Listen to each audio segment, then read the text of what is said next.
Talas daryosi bo'yidagi ruhdan ilhom elish kerakki, hargizmi Manas daryosi bo'yidagidan emas.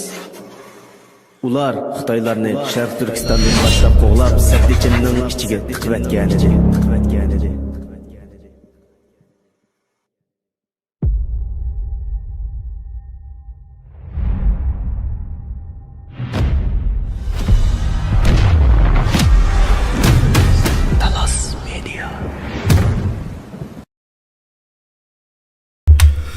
Assalamu alaikum. Dünyanın her qaysı joylaridagi aziz qarindoshlar, hammalarning ush vaqtinglar xayrli bo'lsin. Talas Story ekraniga hoş geldinglar. Bugün biraz nur sebebidan ekran tazı fokusni hissdan tanishayapti. Shunga ekran sufati sal yaxshi chiqmay qolsa to'g'ri tushuninglar qarindoshlar. Bugungi hammanasi ishlayapti deb o'ylayman, ovozim bor. YouTube'da işimizde bir tekşürü ettik arkadaşlar. Okey, emiz işler karşıydı. Eğer avaz yok olsa, avaz yok da koysanlar buldum. Bugün biraz plandikiden sırt bir programı bilen uzunladım ben arkadaşlar. Emelen haber tapkını dek bir kaç gün buldu. İsrail'e, İran'da otursa diye bir tokunuş çıktı. Aslında oturuşarak doğrusu da artık programı kılışını zöruriyetsiz dep qaragan edim. Lekin şahsen bana ve Talas Story kelgan inkaslardan ve uçurlardan mush to'g'risida bir analizga qiziqadigan qarindoshlar xeyli soni borligini o'ylab yetdim. Mush to'g'risida bir programma qilgan bo'lib qarshinglarga chiqyapman qarindoshlar. Shuning uchun analizimizni tezlik boshlaymiz. Inshaalloh vaqt cheklimiz ichida tugatamiz programmani. Asası cihetten O'rta Sharq analizlerini burun yani bir rayonni bilish uchun o rayonning 100 yillik en az 100 yillik tarixini bilish kerak. Eğer bir rayonda mutaxassis bo'lish uchun shu rayonning 2000 yillik tarixini yaxshi bilish kerak deyildi hamda. Shunga men O'rta Sharqning mutaxassisi emas, lekin O'rta Sharq mening qo'shimcha kasbimdan hisoblayjanim dedi. Shu bo'lganligi uchun bu O'rta Sharq masalalar to'g'risida ötken bir qancha 100 yillik tarixiga asoslanib hozir nim bo'lyapti. Bundan keyin nim bo'lish ehtimoli bor degan to'g'risida o'zimning qarashlarimni o'tirib qo'yib kelyapman. Shunga bugun İran İsrail'e to'qinishi to'g'risida biroz to'xtalamiz qarindoshlar. İran bilan İsrail'e to'g'risida buning chiqadigini, bu to'qinish to'g'risida chiqadigini oldin faraz qilgan xarakterda oldingi Suriye meselesi analizga videolarımı sözlep boğandım. Şuna bugün biraz toluqlama şeklinde biraz İran'a merkezleşken halda biraz nim kılmaz, toxtunumuz. Bunu başlaştım burun. İran dese asasça bulup ama Arap medyasının tesiri uçurgan xalqning göz aldığı nimikildiğini tasavvur kılalayım. İran dese Müslüm kalısı kildiğini bir Molla rejimideki bir xalaq demdik bir devlet göz aldığı kildi. Ama İran ondaqlan bir devlet emas aslida. İran dünyadaki en kadimki devletlerden birisi. İran medeniyetinin böşüğü olan rayonlarının birisi. Ve İran'ın devletçilik kültürü, devletçilik ideyisi, devletçilik zihniyeti şekillengili 300 yıl olan bir kadim bir devlet. Hem de İran'ın taşqi ve xalqaro siyaset noktasından İran bir mesele mi? Yakımısa mesele kılıngan mı? Degen noktaya kelgende mi? Ameliyatda İran xalqaro münasebetler noktasından qandaqtı Garip medyası kösetkinidek bir qalaq, irrasyonal, yani rasyonal bulmagan, hissiyat bilen, bir dinni mezhep bilen hareket kıldıgan bir devlet kültürü bulmagan bir kabile devleti emas. İran'ın nəhayət uzun devletçilik tarihi var. Ve İran'ın yeni bir farkı başka devletlerine oxşamaydigan. İran nəhayət uzun yıllar emas, əsrlər boyunca başka bir devletke uruş qilib baxmagan dünyadaki nəhayət az sonliq bir qancha devletning birisi. Ya xalqaro tartibni buzadigan, irrasional, kim hamma odamga tahdid bo'ladigan, atrofidagi qo'shnilarni uxlatmaydigan bir rogue state emas İran amaliyotda. İran oxirgi qitim qachon bir davlatga hujum qilgan desa, Ama İngilizler besip kirgenden keyin rayollarını kutuldırış uruşlarını, yani mudafiye karakterlik uruşlarını hesaplanmaydı bunun da. İran uruşudu mu? Irak hücum kıla İran'a, çünkü onu mu hesaplamaydı? İran özü aktif halda, ofensif şekilde, hücum şeklinde bir devletke hücum kılığına 300 yıl olan devlet. Yani ahir qitim İran bir yere hücum kıldı diye vakit 1739 yılı Mughal imperiyasiga, Babur imperiyasiga hücum kılgan vakti İran'ın. 1739 yıldan bu yana İran bir devletke hücum kılıp bakmadı, uruş hiç bakmadı. Ya dünyadaki en tinişperver devlet dese ameliyette tarihiga ve rikoda karsak İran dünyadaki en tinişperver devlet. Resmi, nizami bir uruş hiç bakmalı 300 yıl olan devlet tahminen.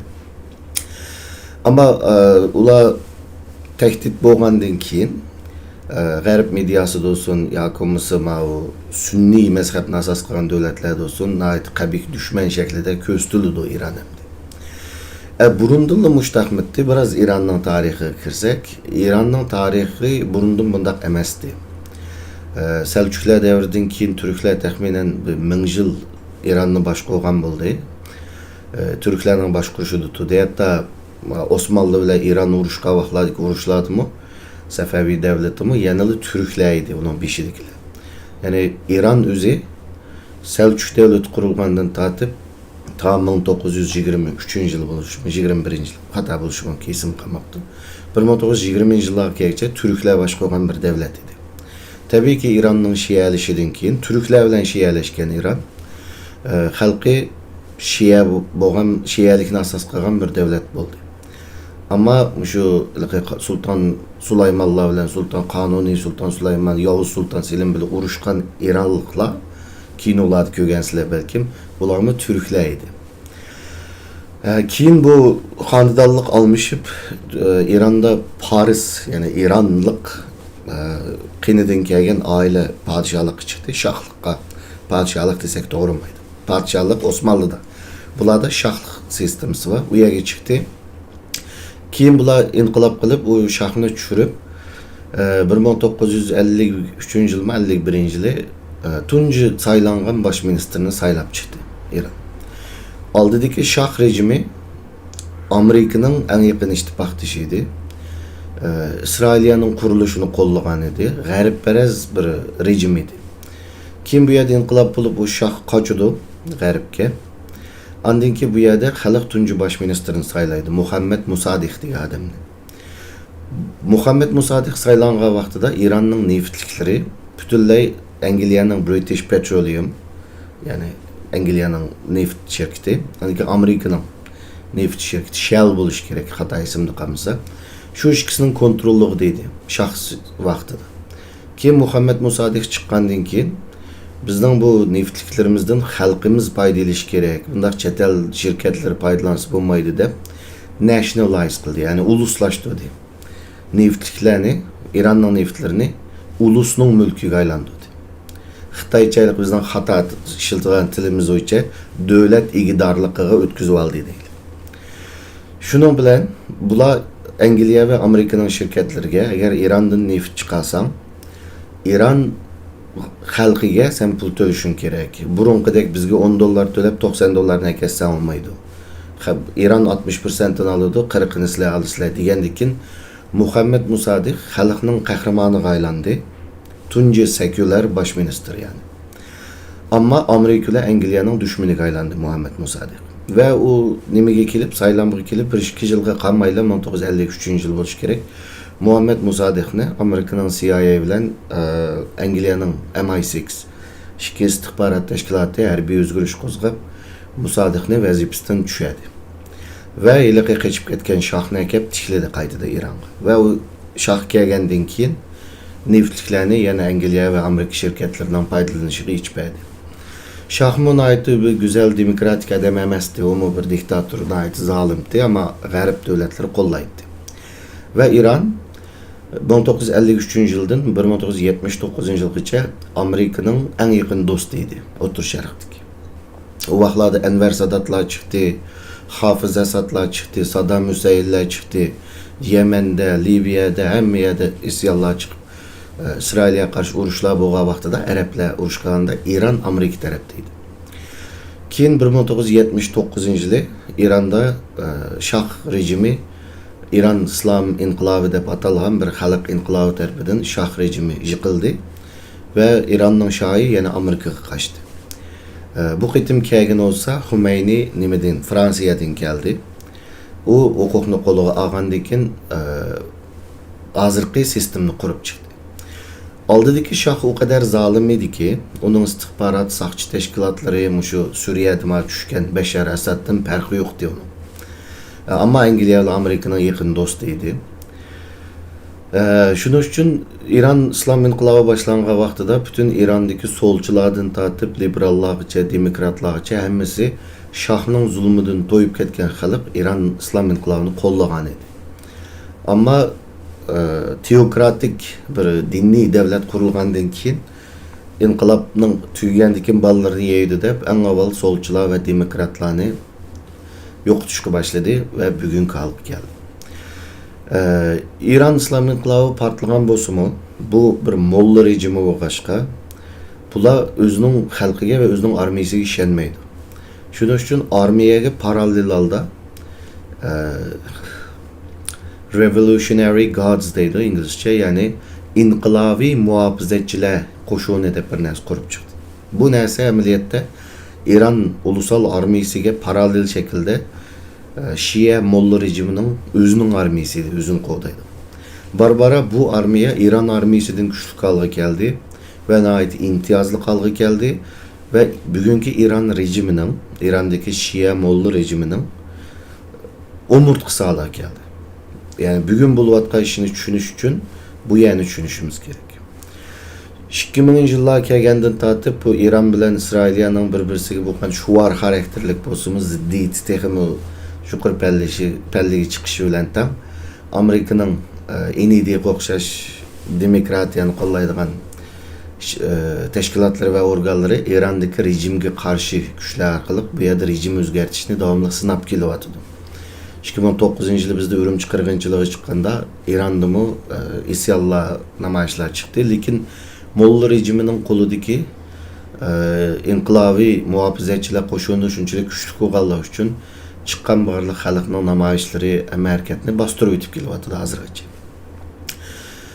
Shuning uchun İsrail'e Amerika'nı Irak urushidan keyin İran bilan bir jidalga akirishga davomli urinib kelyapti. Lekin Afg'oniston ve Irak urushida Amerikaning holi ketganligi sababidan bu İran urushiga Amerika kirishga, bu urushga kirishga nihoyatda diqqat qilib urushga kirmay turyapti. Ama İsrail'e Amerika'nı bu urushga akirish uchun zo'rlab turyapti. Endi bugünkü kunga keldik. Bugünkü kunga kelganda İsrail'e aldı bilen Palestin'nin 7 oktyabrdaki Hamas'ın hücumundan keyin İran qo'lladı elbette Hamas'ni. Anadaki Hizbullah, Haşpişabi degan Şia gruplar bilen İsrail'e tehdit şekillendirdi. Gerçi bir şey men deganimdek İran hiç başka bir devletke hücum qilib bakmalı. 300 yıl olan bir devlet olsa-mu. Lekin Amerika'nın O'rta Sharqda Saudiya Arabiston şekillendirip bergan, yaratib bergan Salafi İslamcı gruplardan foydalanib O'rta Sharqdagi devletlerini destabilize deydi, muqimsizlashtirishni Amerika qilib kelyapti uzun yillarni. İran Amerikadan bunu öğrendi bugün beni. Ügünüp Amerika'ya o'xshash İranmı özünün Şia qurolliq teşkilatlarını chiqarib Amerika'nın Sünni qurolliq teşkilatları ile urushib geldi. Ve şunda bir yer geldi ki Amerika bu iqtisadi ve başka cihetlerden bolup mu Xitoyga merkezleşiş sebebinden O'rta Sharqdan chekinishi bilan bir boşluk yaratgan edi. İran özünün Şia qurolliq teşkilatları bilan Amerika yaratgan boşlukni to'ldirishga boshlagan edi. Elbette bu Şia gruplardan sırt Hamas'ını mı qo'llaydigan devlet İran edi. Ama 7 oktyabrdaki hücumdan keyin İsrail'e aldı bilen Hamas'ını vurdu, andaki Hizbullah'ını vurdu. Andan keyin emdi növbet İran geldi. Bunu ötken kiminin analizlerimini ko'rgan bo'lsanglar, bu bunda bo'ldig'ini biz oldin deyish bo'lgan edik, yani bu da növbet İran deb. Hatta şunda bir noktan degendim, şu İsrail'e bilip Hamas uruşup atkan 3-4 ay boğa vaxtıda bir noktani oturup koygandım. Esede bak qeyrindaşlar buluşu mümkün. Livandaki Hizbullah üçün fursat mana hazır. Eğer Hizbullah İsrailiyani urup bu cidelge kirmese, Hamas'tan iş tügendikin nöbet Hizbullah'a geldi degendim. Ama Hizbullah kolam kıymet etti de ottadı. 3-4 ay fursatını kaçıyordu. Andayken İsrailiyadın tayakını yedi hem. Yani halkara münasebetlerde fursat taşında. Gıp bir kep ötüp gidiyordu. Fursatını tutanmağalla tayakını yeydi ahırdı. Ve Hizbullah tayakını yigendeyken hem de nöbet Husilanı bir tar bombardıman kılan oldu. Hem de nöbet İran'a geldi. Yani İran'a kiliştim burun qeyrindaşlar. Yani bu bugün buluvat kaçlarına tanıdığın tölüsü tarihte boğan ço, tarih karsak bundaşlarını görürüz. Aldı bilen tarihte boğan bir işi karab çıkaydı. Mana bu qeyrindaşlar 1900 ma resim bek kiçiktike yoğant kaşkı biraz oğup kaldı ayıpki buyurmanla. Mana bu 1981 yılı İsrailiyanın Irak'ın yadro elektrik stansı kılan hücumu. Yani bugün İran'a kılanını İsrail'e Irak'a kıp boğan 1981 yılı. Meyadı kösenle bağısı bir kızıl sızak var. Eylat degen hava armiya bağısıdan uçudu. Saudi Arabistan'da uçup ma oturuşta bir karşı çekit var refuel depizallık. Andiki Irak'a kırıp urudu. Andi refuel degen nime degende bunda bu aeroplanlarning uçuş nimesi musabısı var yani bir qitimlik benzin kaçılığında miyaga uçalaydı deydigan mancha kilometr uçalaydı deydigan narsa var. İsrailiyada Irak'ın arlığı jirak oğaşqa aeroplanlarning musabısı 70 geçke ma karşı çekit qoyulgan refuel degende manda havadan may kaçılaydı hamdi. Aeroplanlarga. Muşunda may kaçılap berip Saudi Arabistan'ın qo'llashi bilan qarsanlı Saudi Arabistan'dan hava boşluğunda uçup kirdi. Ve Saudi hava boşluğunda may kaçılap kirip Irak'ını urgan. Yani bugün İran'a boğan iş 81 yılı Irak'a boğan ameliyatı. Şunun için bugün İsrailiyanın kıyını düşünüş için tarihte Irak kanda kıyını bir körüp ötsek buna da biraz menfaat var. Bugün kişinin düşünüş için. Hem de kileyli İsrailiyanın operasyonu da bir kança oxşmaydigan narsani işiltipdim. Ben bir kança haqiqat to'xtalma. Mana bu bugün İran nima İsrail'e İran'ni uraman desa mümkün bo'lgan havo yo'llari. Yani Beşar Asad tushishdan burun xaritga bu Suriyani ustida ucholmaydi. Suriyani aylanib o'tish kerak edi. Birinchi ehtimollik Turkiyadan kirish. Yakınmasa Türkiye'ye kılma aeroplanlarını Azerbaycan'a apırılıp Azerbaycan'dan mı yani okşaşı yönüştün kiriş. İkinci ihtimallik Irak üstüden kiriş. Üçüncü ihtimallik yani Brunkadek Saudi'den kiriş. Irak'a kirgindek. Dördüncü ihtimallik koltuğunu bir aylanıp gelip kiriş. Onunla aviyamat kikidi damdı doğrusu. Manmışta ihtimalliklar battı ama Suriye yıkılgandan keyin bu ihtimallik özgerdi. Onunla hazır kelimen. Endi meyada ma bir muhim narsa var. Ma xaritini inşallah göründü de bo'ylayman qarindoshlar. Ishkini qo'yqash qabak kichik bo'lib qoldi. İsrailiya bilan İranning chegarasi udul en qisqa yo'ldan uchsa taxminan 1000 kilometr. Endi ma astidagi ma qizilsiz chambarga qo'yg'ini en ilg'or bugungi dunyodagi en ilg'or aeroplan bo'lgan F-35 ning combat radius yani qanchalik doirada urush qila oladi degan. Yani bir yer berib urib qaytib kela oladi. Umumiy uchishi uning ustidagi 2200 kilometr ucha oladi bir qitim to'liq may qachilaganda. Ama bir yer berib bombani atgandan keyin o aeroplan qaytib kelish kerak. Shuning uchun taxminan umumiy uchishining 20chilik yerga berib urush qilib, qolgan mayda qaytib ketadi aeroplanlar. Shunga bugünkü F-35 aeroplanlarımı İsrailiyanın İran'a berip uranmaydı. Fakat uçup berip İran'ın çigrisiga berip qaytib kelmese miy yetmeydi. May tügeydi. Şunun için İsrailiyanı İran hücum qilish için ABM 4 yolunun qaysini işlersin çokum havada may qaçılaş gerek. Mana bu qitim urgan yo'lnişi. Qarasak, yana Saudiya Arabistandan kirib avadımay qaçılap kirgen. Irak'tan kirenmeydi çünkü Irak'ta İran'ın Haşbişabi yoki başka nimeler var, Şia gruplar var. Ularning qo'ldagi havo mudofaa sistemasi İsrailning aeroplanlarini urib o'tdi. Ama bu qitim eng asosiy ishlatgan havo yo'li qaysi desa, birinchisi Saudiyaning, ikkinchisi Suriyaning ustidan kirdi. Bu F-35'lerini qandaqsiga urib o'taydi, buni ko'rinmaydigan tursa deydigan qarindoshlar chiqishi mumkin. F-35'lerini radar aldırab bayqayanmaydı to'g'ri.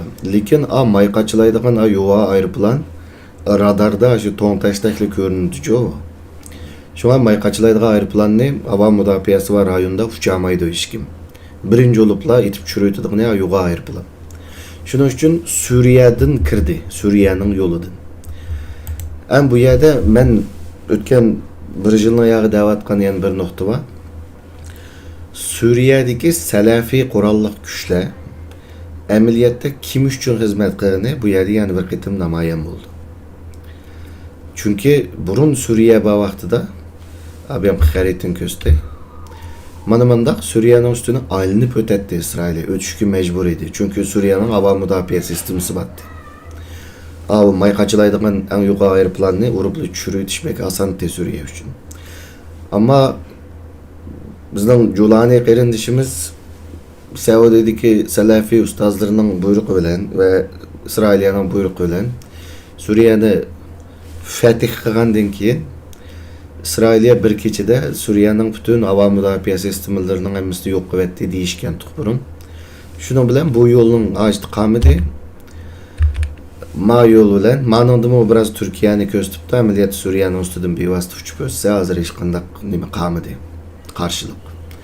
Shuning bilan Iranni nesh tarafdan kirib uryapti. Andagi yana birisi İsrailning istixboroti Mossadning İranning ichiga kirib, u yerga markaz qurib, dronlarni akirganligi va İranning ichida dron uchirib turib urganligi to'g'risida ma'lumotlar chiqyapti. Ya'ni nimaninki Suriyaning yiqilishi İsrail uchun nihoyat cho'ng nimani ochdi yo'lni. Endi bu yerga kelgan vaqtida men bir qancha nuqtalarda bir analiz qilib o'tishimiz kerak deb o'ylayman. Birinchisi, İsrailya nima uchun urdi Iranni? Sababi nima?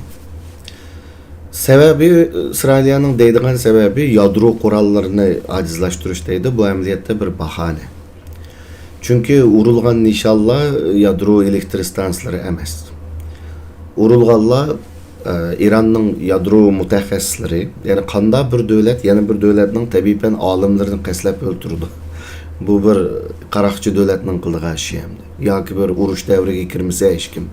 Tinchlik yillarida boshqa davlatning olimlarini, tadqiqotchilarini bunda uch qashqari qaslab o'ltirish bu amaliyot bir urush jinoyati. Ammo buni nima uchun qildi deganda, meningcha ikki sabab bor. Buning birinchisi ishki jihatdan Netanyahu tugidi. Bunu men burulli degandim. Ya'ni urush to'xtagan zaman Netanyahu tushdi İsrailiyada va parxorlik sababidan sotlanadi.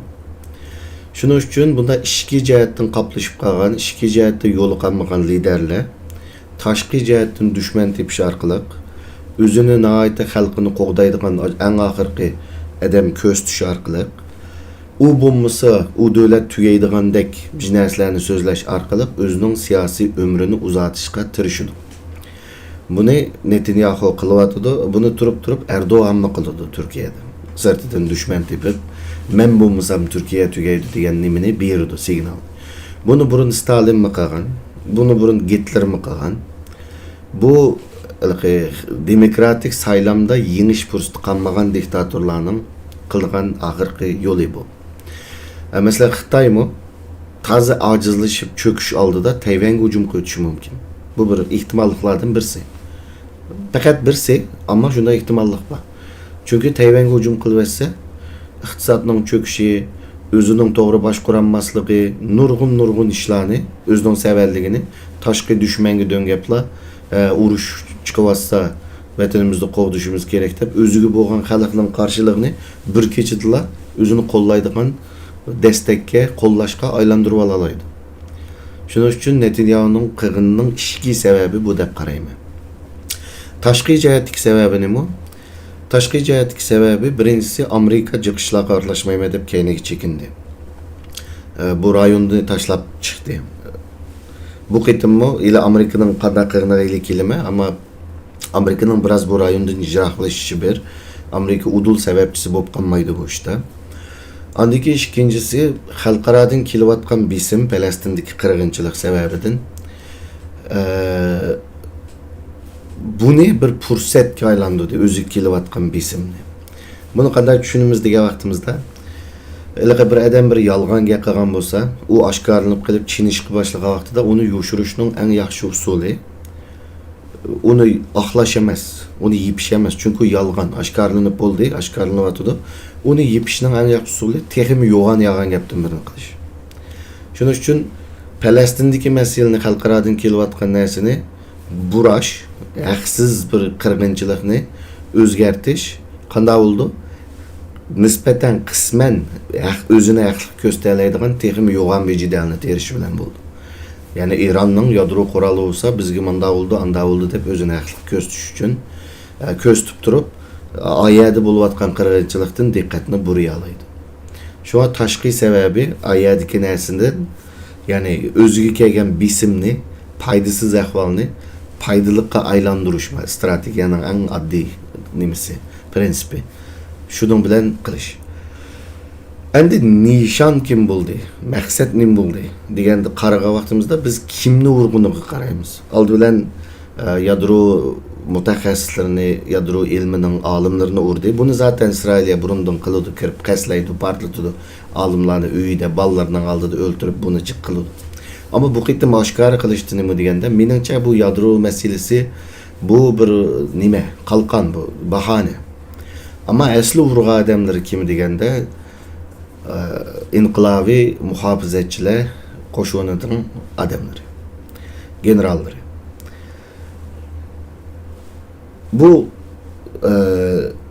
inqilobiy muhofizachilar armiyasi İran davlati degan gap, davlat. Dedik ya, hukumatli davlat o'xshamaydi.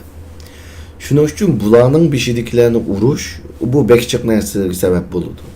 Birincisi İran davlati ajizlaydi. İran'daki siyasetçiler mi, dinli xodimlar mı, yana birisi mi, mollalar mı, yana birleri mi? Muşu inqilobiy muhofizachilarning ichidan chiqdi. Davlatni adam bilan ta'minlaydigan nayt cho'ng kuch va maktab bu. Xitoyning partiya maktubidek bir narsa bu. Funksiyasini maktabda atmaydi. O maktab boshqa shu, funksiyasi shu. Adam yetishtirdi, davlat adamı yetishtirdigan, shu hozirgi Shia molla rejimiga davlat adamı yetishtirdigan bir mexanizma bu. Bunu uruşu buna ait çoğun narsa. İkincisi, en İran rejiminin, Şia molla rejiminin en bexatarlik duygusu alıdığan narsa İran armiyasi emas. Muşula. Muşu inqilobiy muhofizachilar. Onu urgandaki nim buldu? İşenç, güven degan narsa tugaydi. Bular o'zining generalini qo'g'dayanmasa, İran xalqini qanday qo'g'daydi degan gap. Şunun için bu İran'ınki hazır ama İsrail'in hazır kılıvatkan nesisi bu yalnız rayonunu İran'ın içini mukumsuzlaştırış demez. Belki İran'ın devletini acizlaştırış, zayıflaştırış. Bu diyen gap yani çoğun bir kan köle diyen gap İran'da. Burun bizelik analizimizde diyende keyinki nişan İran emas deb kim deyaleydi deb bir sual sorgandım o. Şu. Unda olsa İran'da devletni acizlaştırman dese bunun ahirki siyasi neticesini buldu. Bunda harbiy hareketler havadan kelip bunu bombardıman qilish bilan hech nima o'zgarmaydi. Faqat İran'ning yadro taraqqiyotini natijali kechiktirdi. Ular yana qaytadan qurib chiqa oladi undan narsani. Unda olsa siyasi nishon nima? Mesela siyasi nişanı bo'lmay turib qilgan harbiy hareketning hammasi mag'lub bo'ldi. Oxirsida bir siyasi nishonga yetish kerak. Mesela Amerikalılarning Afg'onistonda mag'lub bo'lishi urushda yangi devishida, ama siyasi nishonga yetolmadi. Ya'ni Afg'oniston xalqi e'tirof qilgan bir rejim tiklayolmadi. Xalqning ko'p qismi Talibanni qo'lladi. Shu Amerika mag'lub bo'ldi. Iroqdimi shu? 15 kunda yangi Iroqning armiyasini, ama siyasi qurib chiqadigan rejimini Iroq xalqi yoqtirmadi, qo'llamadi. Shuning bilan bugun Amerika'nın Irak'taki ahvali meydanda yani. Unda İsrail'e bu havadan berip bombardıman kılışı bilen bir siyasi nişanı yitelemdi degende yitenmeydi, yetkili olmaydı. Amerika İran bile uruşqa kirenmeydi. Eskerimi yok, pulumu yok, Amerika'da kollaşma yok. Şunun için Trump'ın jıraq turvağını şu. Eğer Amerika'da yani Trump'ın Irak'a, Amerika'ga prezident bolup kelişide işletken en çok argumenti muşu. Yani Amerika taşqı devlette başkaya görüp uruş qılmaslığı gerek. Başkalar uruşunu bekçi qıp ketdi. Men uruşqa qarşı digeşke saylandı. Eğer de o İran bilen bir cidelge kirse o Amerika'da o prezident bu oturanmaydı o yerde. Tügeydi ona işim. Çünkü Amerika halkı bu uruştun toyap ketdi. Ötken 20 yılına ya. Onda olsa kim uruşudu? Yani bir siyasi nişanı yitemen desem, bu yerde rejim özgertimen desem, bu yerde demokratiya kültürü yok. Bu adamda demokratik içtimai sayılaydıydı ben. Bu yerde nim buldu diye da bu yerde Suriye'de boğan nasip oluş gerek. Kuruklukta sen üçün can kıldığına halak buluş gerek. Hazırki rejimge karşı. Şuna hazır İsrailiyanın kılvatqını meningçe bir siyasi netice alılgan bir hareket emas. Bu fakat vaziyetni küzütüp bir tomur tutuş. Yani aşı İran'daki assallah gruplar. Mesela ötkende ben sözlüdüm. İran'da 30 milyon Türk var. İran'da 6-7 milyon Kürt var. İran'da Araplar var. İran'da başka halklar var. Bular qanday inkas qaytırdı? Bu Şia rejimge biz zeriktik dep bir isyanның inkasını qaytıramdı signalını beremdi. Yakımız qanday oldu? Eğer de onda nimeni beğenmese onda signalını bu iş biz qıp qaldı azıraqlı vaqtdan keyin İran yadro nemisini azıraq keyniga tatqan buldu biz qıdı. Eğer bir signal nemisi berip qalsa, bu yerdeki halklı bir qozgulup qalsa, bu yerde en mühim rol oynaydigan devlet Türkiye. Çünkü İran'daki en çok milli assallıklar Türkler. Türkiye bunu bir fırsat dep göremdi, yakın nimi dep gördü. Bunu ötkenki analizimde, Suriye analizde sözlep buldum qeyrindaşlar. Onu ile ahırsı da texim tepsili kirime. Avazla bağı qeyrindaşlar. Ben özem sözler atmaydım onda ben. Şunun için Türkiye'nin qanday muamele tutuduğunu bek muhim. Misalga deyli, Türkiye mi aralashmada soğuk turup aldı desek, İsrailiye ile Azerbaycan bu İran'la parçalaşkı yetemdi ikisi. Eğer parçalaydığı iş olsa. Yetmeydi ikisinin gücü. Ama Türkiye koltuk iş gerek oldu bir yerde. Undaqda bu nihai nimede yeni bir muhim neyse bu İran'da mı Balochistan var. Şarkıda Balochistan dedi ya, G'arbiy Balochistan demdi onu. O Balochlar qanday inkas qaytırdı İran'da. Bunu kördü dep qarayman. Hazır tomu tutup alanın inkasını bir kördü ayyadık güçlendi. Endi Amerika'nın rol nime? Bunu bir kısqı toxtalayıp andiki şu nihai nişandan keltirdiğin sebepleri doğrusu toxtalmak qeyrindaşlar. Amerika'nın rolü İran bilen bu Trump bir nükleer kelişimi tüzmekçi. Obama'nın tüzgen kelişiminden çekinip çıkan bu. Endi yeni kelişimi tüzmekçi. Bunu sabotaj kıldı bulan. Bu ma hareket sabotajının toluk ne özü demeyme. Bu belki Trump bilen koşulmaydıgan noktada İran için turvagan bolsa Trump İsrail'e vurayamdi. Ben man üstelge kelişmeyle diginimge keltiriş için kolamını güçlendirse de bir yol koygan boluşu mümkün. Sabotaj bu emas. Sabotaj nima degan vaqtida şu İran'ninki fiziksel qilgan hujumu bo'lmasimi? Ama İran bilen bu kelishim tuzsa İran'ның yadro quralga eriş yolu asallaşıdı degan narsani Amerika'daki İsrailiye lobisi bu Trump'a qattiq cho'ng besim qilib bu kelishimga qarshi turyapti. Aşağıda sabotaj qilmizda bekchiq nimalarni qiputlik aşağılıklarını chiqaryapti Yahudi lobilar. Şunun için qine İran bilen Amerika qandaq kelishim tuzdu, qanday oldu? Mening qarashimda bu urush cho'ng urush bo'lib 3-chi dunyo urushi u bu bo'lmaydi, bunga o'zgarmaydi. Fakat en nachar senariye İran'ı parçalash qadimi boshlanadi mishadin. İran'ı Suriyeleştirdi. Burunqi programma degan naq cümlemni desem, bir tağının ağzını açıdı qarının bu yolvaslarını qo'yib o'tdi.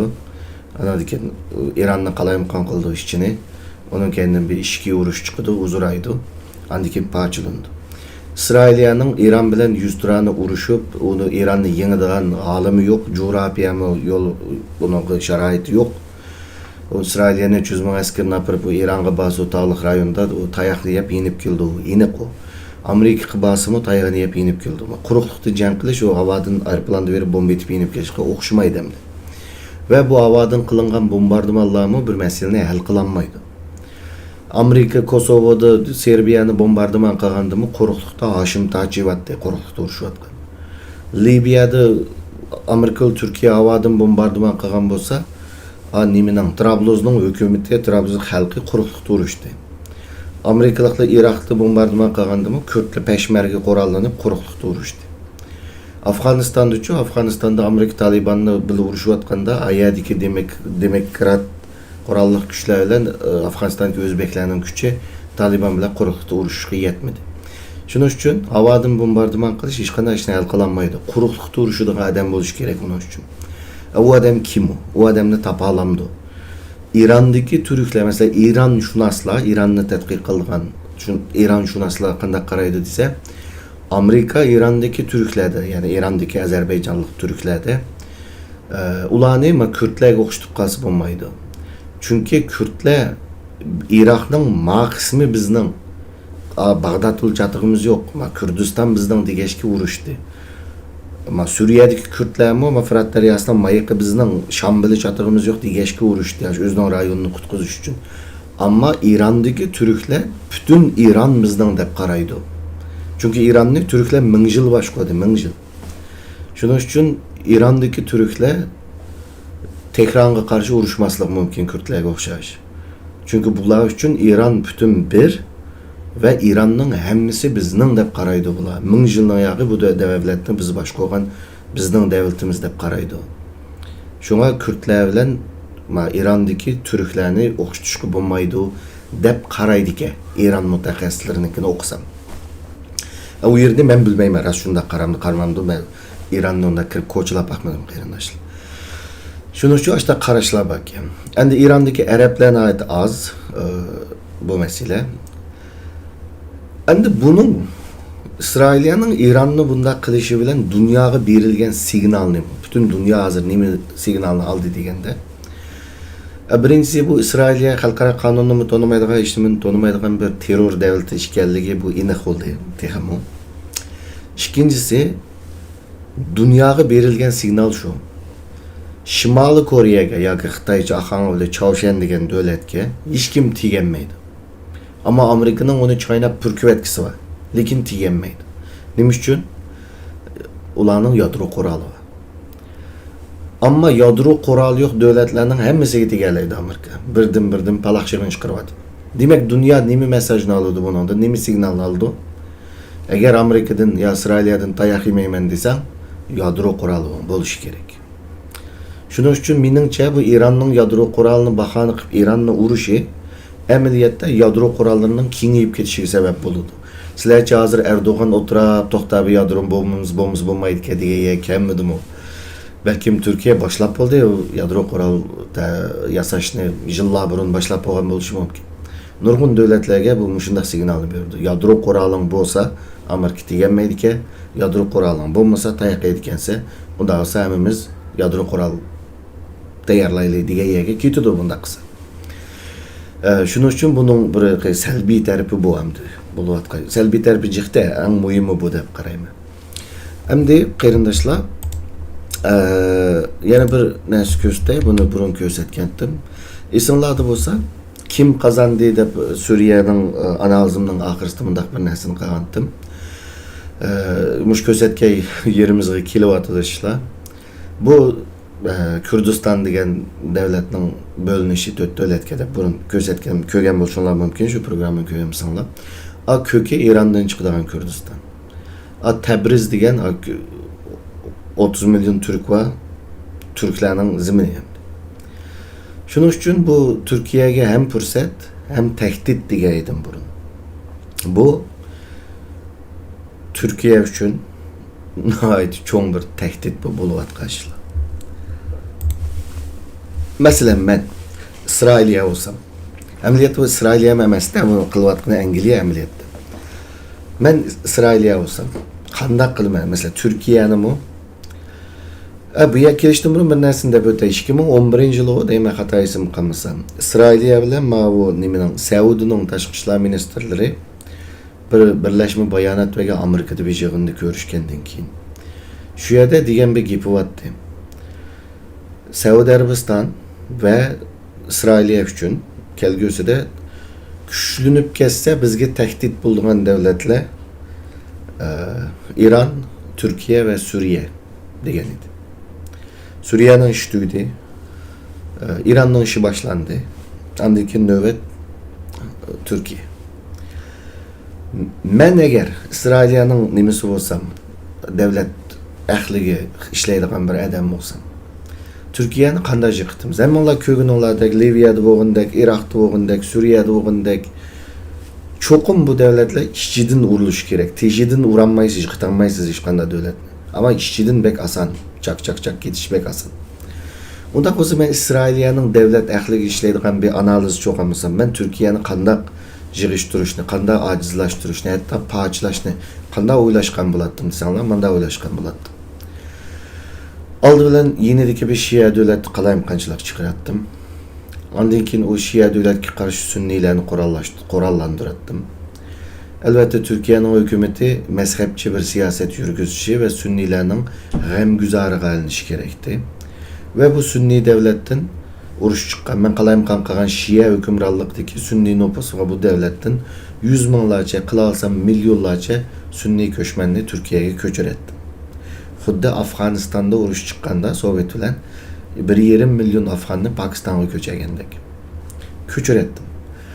Ondan keyin bu Türkiye'nin devletinin bishidagi adamni o kadar İslami lider qilib, İslamning oxirgi qutqazg'uvchisi qilib o kadar yasab chiqatdim ki, yolg'iz o men qalayimqan qilgan qo'shni davlatdan kelganlar emas. Türkiye xalqining bir qismi İslamning oxirgi qutqazg'uvchisining mushu odam ekanligiga ishondiratdim. Ondan keyin shu odamlarning hammasi Muşu adam yok olsa ya ki onun partisi yok olsa İslam qo'ldan ketidi diye yerga akilettim kalısını. Ondan keyin o adam bir pani, o ölüdü bir kuni.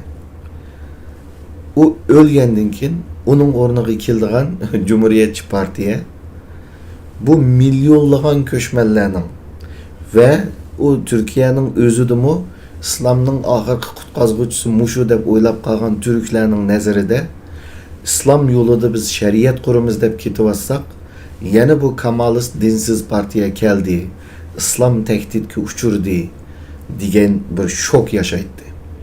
Bu vaqtida men bu ko'chman bu qilibida, bu shaklida bu davlatga jillarni oyog'i kirgizgan jasuslarim bilan bu davlatni muqimsizlashtirishni boshlaydi.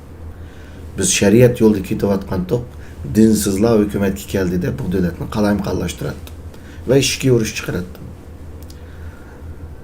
Men agarda Türkiye'deki bir davlatni ajizlashtirman desa, buningdan noch senariyo yo'q. Buningdan noch narsa yo'q. Hozir endi o'ylab baqayli. Erdo'g'anni men hozir degandek ko'ramdi, ko'mamdi. Kelgan ko'chmanlar va Türkiye'deki xalqning yerimi. Erdoğan pani, yani aldığımızdaki 5-10 yılda mengü yaşaydığı adam giyanın doğrusunu tapamazsak, Erdoğan mı bir gün rahmetlik oldu. Onun ornuna CHP çıktı. Çıkan vakti da nimdeydi bu adamda? İslami yolda ketiyatsak dinsiz hükümet çıktı. Deydi. Angliya ile İsrailiyanın kılış gerek olan neyse, çıkan narazılıkka bir çakmaktı, bir ot ne yıkıpla benzinli çeşip koysa, zaten benzinin ahiri teyya. Hazırki Türkiye'de. Şunun için Türkiye nahayet çoğun nahayet iğir tehdit aslında devatmanımga jillab ketdi men onda devatmanımga. Ama dikkat kılsanlar şu ötken 5-6 ayına yağma Türkiye'nin muhalif yani opposition öktüç kanallarda, medya kanallarda Türkiye yok oluş aldığı geldi. Türkiye devlet şeklinde yok oluşu mümkün degan gapni hammasi de devam etib ketdi. Shuning uchun burun, hatta ben şu gapni puratqandim, lekin men bizning xalqimizning programmalarını ko'rgan, xalqimizning manga kelgan inkaslarni ko'rib, bu Uyg'ur tilida bermoqchi bo'lgan signalni qanchalik qabul qila oladiganini meni aqlimdan hayron qoldirdi. Ya'ni 100 yilning oldida xalifalik quramiz deb chiqqan arablarning Osman xalifaligini yig'ishtirganligini, qanday yo'q qilganligini so'zlab, Kürdistan degan bir ish va qarindoshlar, Suriyadagi qarindoshlar silni qo'llayotganlar, silni yinildagi ümmet qarindoshlarni qo'llayotganlar nimenin ayıqıda, Avrupa quruqligining ayıqı gibi Arap. Ulu burun Araplarni qo'llaganda Osmanlıcı qildi. Ulu bu da yana Arapni qo'llagan vaqtida o'zinglar tushuninglar desam, shu mesajni ololmabdi bizning qarindoshlarimiz. Osmanlı xalifeligi qurimiz deb burun Osmanlı xalifasini yutgan bo'lsa, bu da Osmanlı xalifaligi qurimiz deb Türkiye'nin parçalanıp ketişiga sebep bo'lib qolmanglar demoqchiman. Sharq Turkistonliklar bunun da bizden kolumuz o'qqanmiz. Hazır Türkiye hiyalida bu Suriyadagi bu salafiylarni Türkiye biz boshqaryapmiz deb o'ylaydi, bizning kontrolimizda deb o'ylaydi. Ama yani AK Parti'nin mezhepçi siyasetining ko'zini to'sib olgan yeri shuki, bu Suriyadagilarni Türkiye boshqarayotgan shu. O faqat bir qismi ya İdlibning ustidagi Elbapdagi o yabiyadagi bir qismi unaytı az ular. Türkiye'nin qo'llayotgan o adamları İslamist emas. Türkiye'nin qo'llayotgan adamları sekülerist inqilobchilar. Ama hazır asosiy iqim bu Julani Pulani degan ilqi nimening Iroqdagi Abu Gharibning darvozasini ochgan vaqtida qo'yib etilgan ishlar amaliyotda Janub davlaning, ilqi Hijoz temir yo'lini portlatganlarning kontrolida. Ve ular zaten o bizning qo'chaq amirlarning zaten kimning qurib chiqqan qanday qo'chaq amirligini ve 81-yılı Irak'ның nimesine bombardıman qilgandimi hava yolunu içpegini Saudi. Bu qitimmi İran'ni urgan vaqtida yana Saudi ve Suriye'den kirdi hava yolda. Şunun için hazır ben burun desem bu nime deydigandı degan bo'g'aytinglar. Hazır Türkiye'nin keşke ATV'ni ko'ryapman qarindoshlarımda. Öktüçülerinin kanallarını mı ko'ryapman? Men ekranlarda 5 aydan ayağı pürtüyotgan narsalarni hozir ochiq deydigan bo'ldim o'tgan 3-4 aydan ayağı bo'libmi. Şuna bu İran meselesi, İran'ı rast parçalamdı, hazır başlandı mı benim diyemeyme kesip. Hazır ne başlandı deb kesip diyemeyme. Fakat tomurun tutudu. Bu yerdeki karşılık gösterilen gruplar, milli ve dinli assallık gruplar qanday inkas qaytırdı. Türkiye qanday inkas qaytırdı. Çünkü Tebriz, Janub Azerbaycan'ı Türkiye'nin qo'li aralashmasa u yerdan chiqaramaydi onu. Eğer Türkiye yani o'tgan yillarda Suriyada qilgan xatoligini qilib, Allah Sünni teminin ümmetimte bijlimemte dindaşimte deb Suriyada qilganini qilib, o'zining ichiga necha millionlagan saatlik bombani kirib qo'ydi hozir Türkiye'nin ichiga. O bir kuni partlaydi o. O 10 milyon köşmen Erdoğan tushgandan keyin yoki vafotidan keyin qanday inkas qaytirdi? O Angliyaning bir ma'ningli qarashliq. Shuning uchun İran'dımı yani şunda kılamdı. Bu nimega o'xshaydi desanlarchi qarindoshlar bu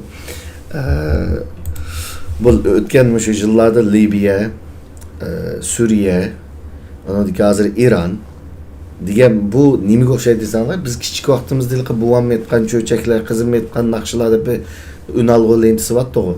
Shuni deb hikoya vatdi bu setib turgan cho'chakda 4 ishninki qassobning ishti, navayning ishti, bag'vanning ishti demdi. 4 iştine böğrü kelip bir böğrü kelip emisiga kuchi yetmay 4'ten qavg'andiki qanday qildi? Navayning ishtin ayaq turib turadi, 3 ishtini akildi bir yerga. Akilib qara Navayning ishtini yavit o'ltirib etib, avval uchunlar meni yesanglar, texmi to'y islamasma deganki ma'qul deb böğrüli bir olab 4 birinchi ishtini yavitdi. Andan keyin ikki ishni ayaqqa kelib, ma 3-chi ishni sizlar yavitib, ikkinglar meni yesanglar to'y islamasmi desa, böğrüli ikki ishni bir olab ishni yavitdi. Andan keyin qolgan ishni böğrüli yana biz böğrüli yana bir ishni birlashib uni yavitdi. Eng oxirisi qolgan ish apla men xato qilibman deganda böğrü deydi, endi seni men yeyman deydi. Liviya, İran, Suriye, Türkiye Däl şu töt işlemliyetdi. Mezhepçilik, yana bijnimeçilik, uçuluk, buçuluk degen näse bilen paçılını birdim tutup yevatıdı bulanı. En ahırsı da apla, esla iştini yigizmey tikenme deydiğen dördüncüsü Türkiye. Ahırsı puşayman kılı da hazırkı tar nezerdi min işi bilen. Şunun üçün undaq olsa kayrandaşlar. Bir adamı bir näsegek toxtalay. Undaq olsa bu İsrailiyanın doğrusu yok mu? Ma hikayeni mi itipere çorası o ikiliştim.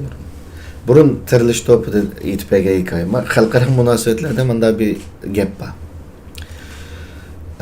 İskender Zulkarneyn yani Alexander the Great bizden Mahmud Kaşgari boğumuz mu yazıdı o veya hikayende Kahraman asker çıkaran qoqa qışketi de.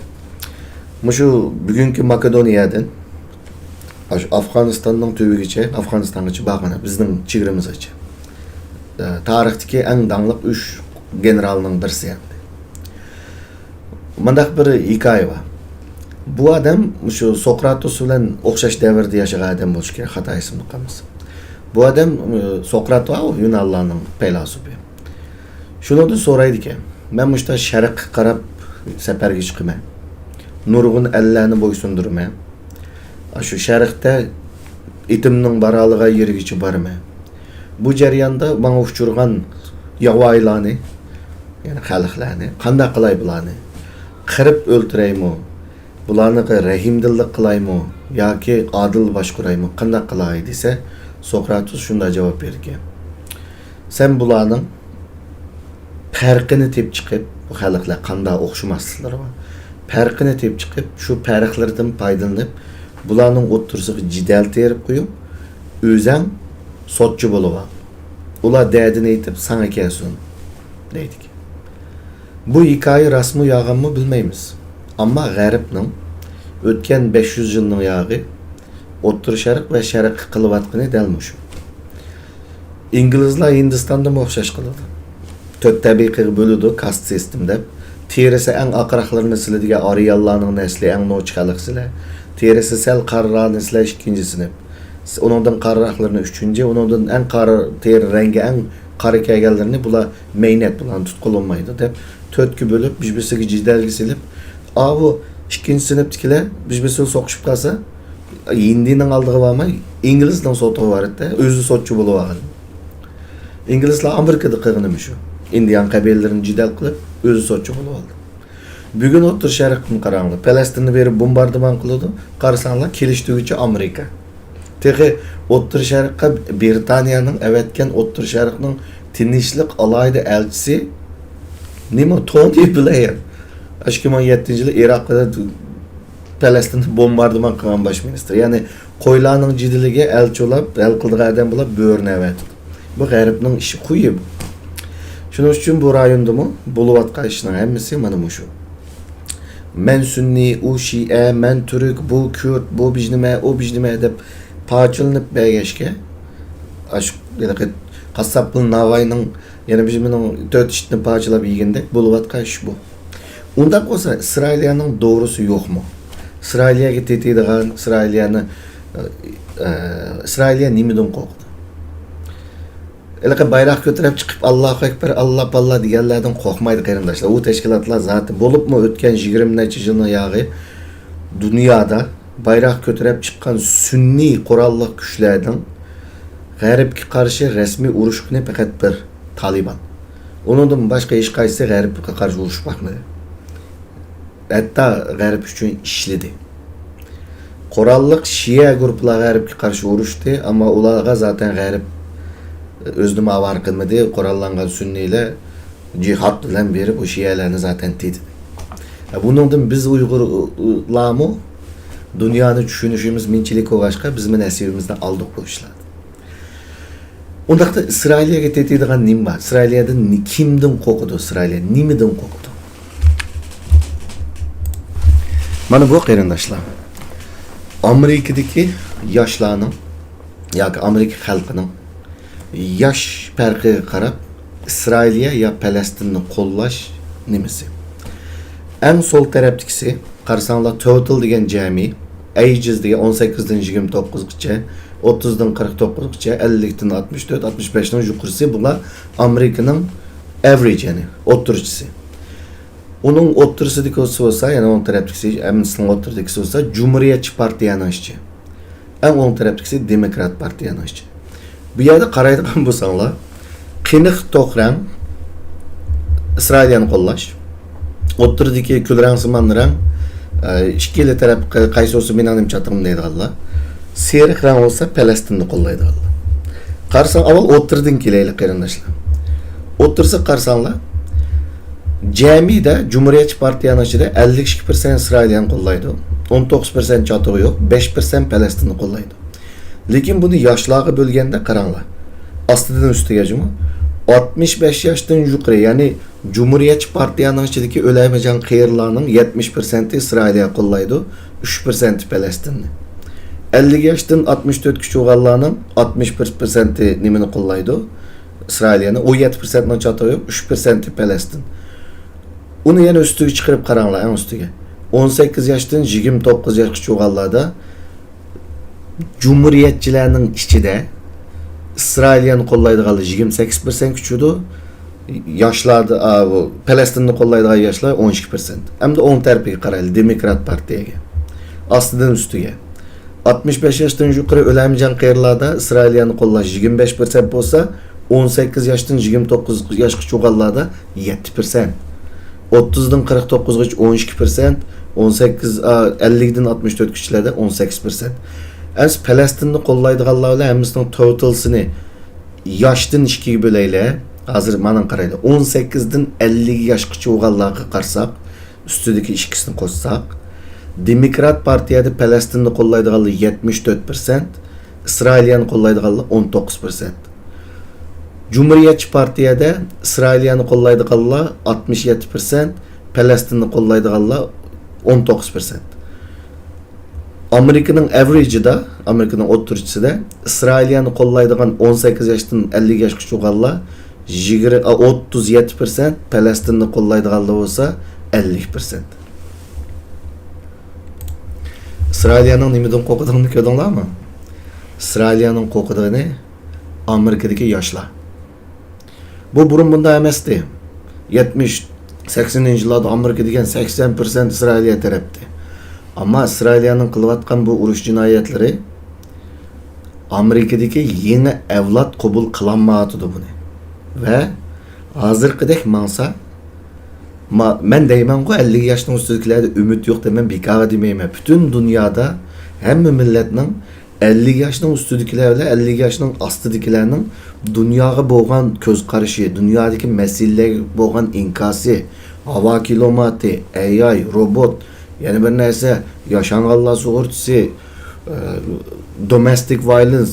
Bu 50 yoshning ustidagi dinozavrlardan 50 yoshning ostidagi soymalarning nəhayət cho'ng farqi bor qimmat qarashda.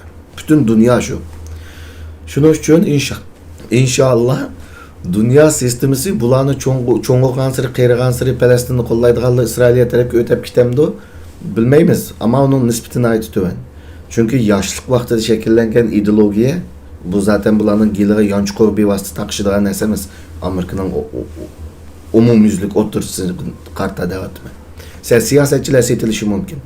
Ama Amerikaning average'i, hatta Amerikaning emas, dunyoning average'i 50 yoshning ustidagi dinozavrlar o'lib tugaganda Falastinning qo'llashi bütün dünya xarakterli ko'tarilib ketadi, hatto Amerikada. Hatto buning qiziqarli yeri shu, Amerikadagi Yahudi yoshlarga o'xshashmi?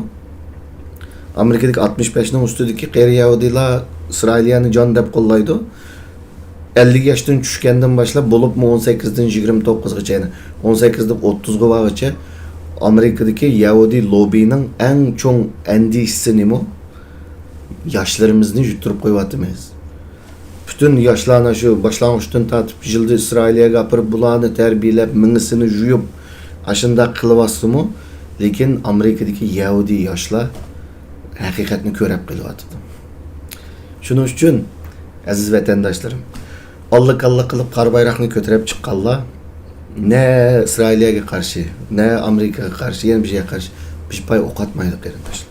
Çünkü ularning beshinil setib olsa, ketidi va beshinil setib olsangiz, quyruğu zaten planşıp keladi siz setib olgan odamning keynidan ma'lum. Lekin bir ideyaning vaqti kelgan vaqtida uni hech nima to'siy olmaydi. Hech qanaqa narsa. Şuna hazır buluvatkan neyse en çok özgürüş yani İsrailiyanın mu Netanyahu'nun aldırıp palakşışının sebebi mu eğer Palestin diye yerdeki bu halk ben deyim ama Hamas özünün mevcutluğunu saklap da verse yengen buludu. Çünkü İsrailiyanı Hamas yakımız Palestin halkı mevcutlu bu verse şeyde 20-30 yıldan keyin Amerika'daki halkı mağlup kıldı İsrailiyanı. Yani Amerika'nın siyasetçileri tamam AIPAC'nin, UAB'nin, lobbyistlerinin pul namısı sayılanmaydı. Lekin halk ra'yi deydigan bir narsa var.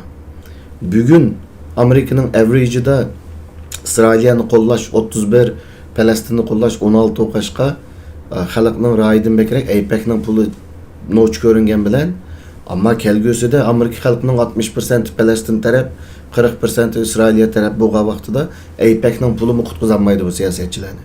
Mecbur siyasetin o'zgarishga mecbur qiladi. Shuning uchun Palestinliklar mevcutlu bo'lib turpasa, oldimizgi 25-30 yil, mana Amerikadagi dinozavrlar mayli siyosatchisi, mayli xalqi, dinozavrlar o'lib tugagandan keyingi avlod Amerikaning siyosatini ichidan o'zgartirdi. İsrailga bo'lgan siyosatini. Bu Vyetnamda shunday bo'lgan. Vyetnamda urushdan chekingisi yo'qdi Amerikaning. Oxirsida Amerika xalqi ko'chaga chiqdi butunlay. Shuningga Xitoy uchun mu Amerikaning ishini qalaymiqan qilaman desa shu vaqtida fursat vardi, ama bunu bu yerda devjumayamdi. Yani Amerikaning xalqi chishidan tirnoqgacha qorallanıqliq. O başka davlatlarning xalqidagi kaltakni ko'tarsangiz qo'qab kirkdak ugusiga kirketmaydi ular. Ularning boshqa xil hatta asos qonunda bu boshqa xil o'rgatgan narsa bor. Agar davlat hukumat cheriklashib sening deganingni qilmasa yoki sening huquqlaringni ilib olaman desa qo'lingdagi qurolni bekor qilmaymiz deb izohlab bularni. Shuning uchun Amerika xalqi bu maydonni o'zgartgan kuni Amerikaning public opinion yani Amerikaning ra'y qarashi, xalqining qarashi o'zgargan kuni bu narsa o'zgarishga majbur qiladi emas. Shuning uchun İsrailiyaning yani 25 yil vaqti bor. Chaqan qildigan ishini qilsin, qani yo'qta olamdi, nima ish qiladi, men qalayim qan qilsin. 25 yildan keyin jiqishlar o'zgarish ehtimoli cho'q. Shuning uchun İsrailiyaning asli qo'rqadigini mana bu qarindoshlar, Amerikadagi yoshlar. Amerikaning yosh, Yevropada zaten o'zgarib bo'ldi. Yevropaning public opinionsi İsrailiyani qo'llash degan narsa asos jihatdan tushib bo'ldi asonlikqa. Avstraliya mu shu, bizning bu yerning hukumatlarimiz tiqib, yaning ostidan bizimlarni qilib yuruydi. Ama biraz yurigi va siyosatchidan birisi chiqib, to'xtani ish qilyapsizlar deb bu narsani kun tartibga kuchliroqlar kelib qolsa, bu Amerika mu, Avstraliya mu, İsrailiyaga bu qurol avachga petinolmaydi bu yerdagi siyosatchilar. Yani bir 10-20 yildan keyin u texnik petinolmaydigan bo'ldi. Ve Amerika mu shu yoqqa qarab ketyapti. Yevropa zaten tayyor. Ve Yevropaning solchil qarashlarda dunyoning oldiga belki 5-10 yilda Yevropaning nemiz o'zgarishi mumkin, xalqning qarshi butunlaydi. Yani ko'p sonliqni egallishi mumkin. Shuning uchun İsrailiyaning qo'rqdigini mening qarashimda, ya İsrailiyaning jojisi yoki doğrusi mana bu Amerikadagi yoshlar deb qarayman qarindoshlar. Shuning uchun boshqa mening ismga qolgan notlarim bu to'xtalay, bo'lmasa vaqtimiz to'shibdi. Ben Türkiye to'g'risida biraz yana deydigan narsam borki.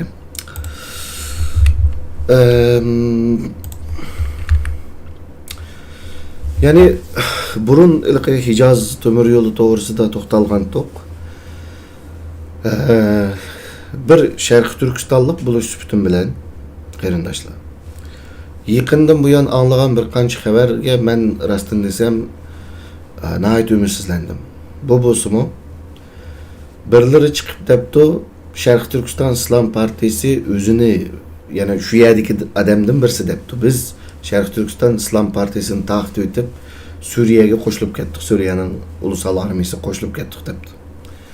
Buningga rost bo'lsa agar Afg'onistondagi Abdulla Qahramon degan Turkiston Islom partiyasining Afg'onistondagi 5 chiqib debdi. Sharq Turkiston Islom partiyasi bir yerga yo'qolib ketgani yo'q. Bizden xabarimiz yo'q. Ular o'z oldiga ba'zilar bunda qilibdi, bu yerga kirishibdi debdi.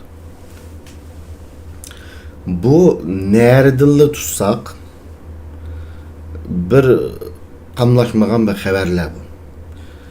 Birincisi, eğer Suriye'deki armiyaga qo'shilib ketib Sharq Turkiston Islom partiyasi o'zini yo'q qilgan bo'lsa, bundan keyin Suriyada mujohidlarimiz va u bu deyishimizdan haj yo'q. Chunki bundan keyin u askarlar qo'mondan boshlabdan buyruq olmay turib, u bir ne'g'im chiqarmaydi bundan keyin. U deganlik Turkiyaning Suriyaning chegarasini boqadigan güzəççilik bo'ldi, bu iniq bo'ldi degan gap. Bunun ahiri qanday bo'ldi deganda, qarindoshlar, men albatta qurol tutib kurash qilayotgan qarindoshlar qilayotgan ishidan nayti olgan g'albalardan faxrlik tuyg'ular ichida uni tushunaman. Lekin tarix dars uchun bak qarindoshlar, unutmaylik. Biz o'zimizning ziminida, o'zimizning vatanida 40 ming kishilik nizomiy armiya qurib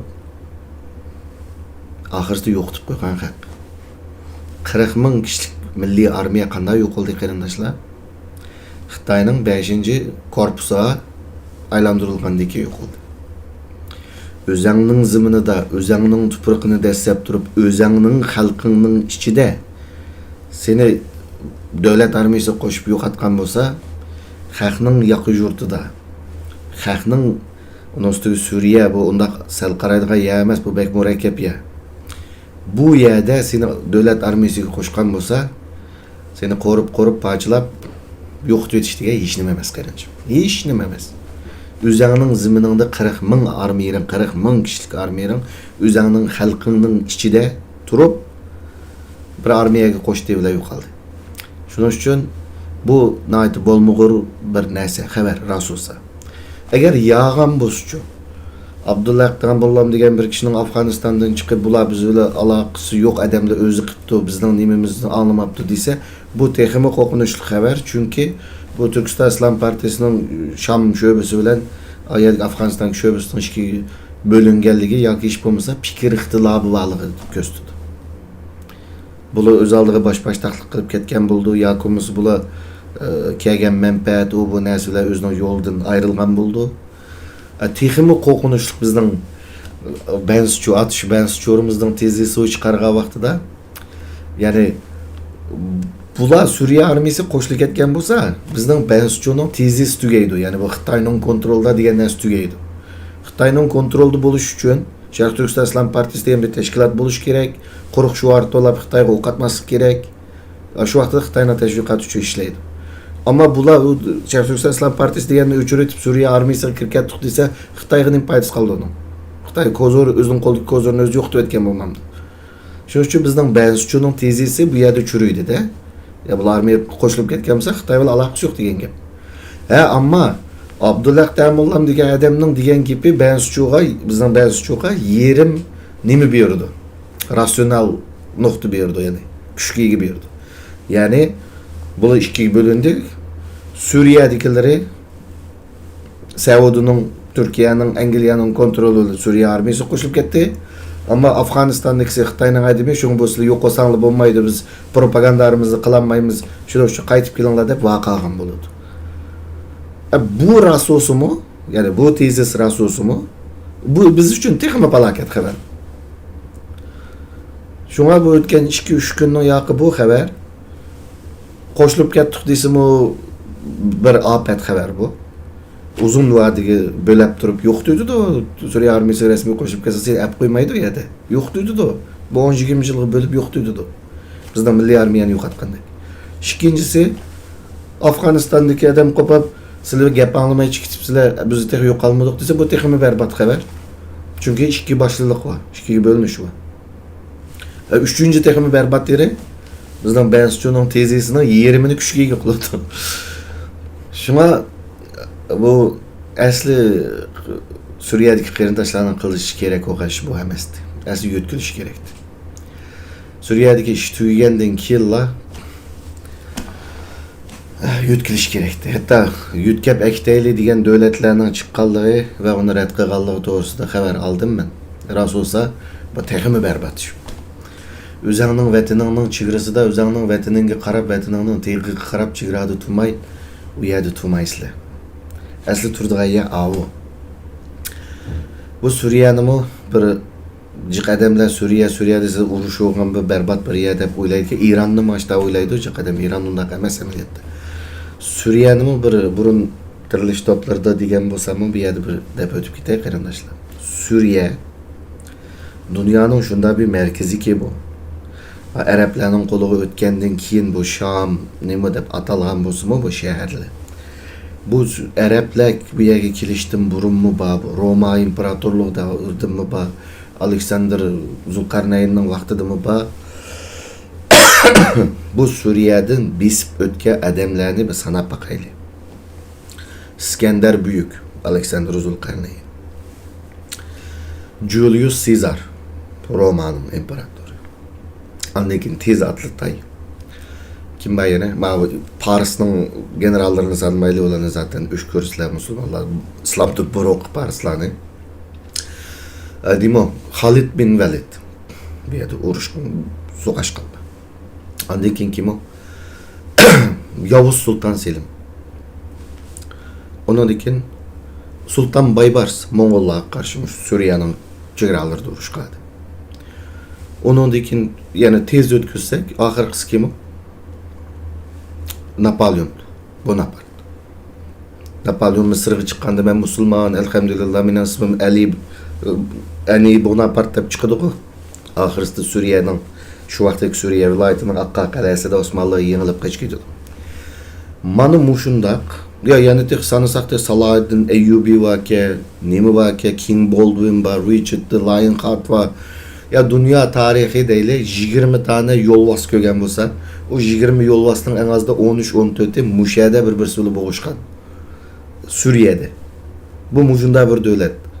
Bütün dünyanın tarihinde çıkan en vahşi siyasetçiler, en vahşi generallar, büzbüsülen kallamıllar boğuşkan yer bu.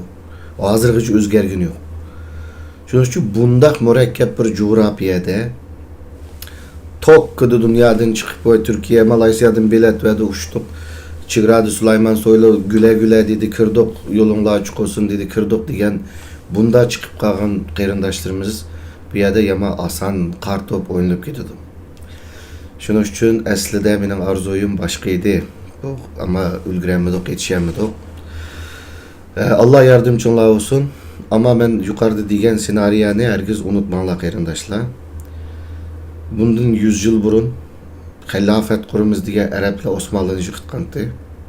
Ondan 100 yıldan keyin hilafet kurumuz diye Türkiye'ni yıkıtıdığı iş olsa onun içi de Şarkı Türkistanlık'ın kolu bop kalmış. Qarindoshlar. Benim arzuyum şu. Bugünkü programımız bu şeyde tügedi qarindoshlarım. Allah'ın dikkat belginin Allah'a rahmet. Allah bu daqitim görüşükçe aman bulunla. Manas deryası boydaki teslimiyetçilikten emas, Talas deryası boydaki cesaretten ilham alımız qarindoshlar. Görüşükçe aman bulunla.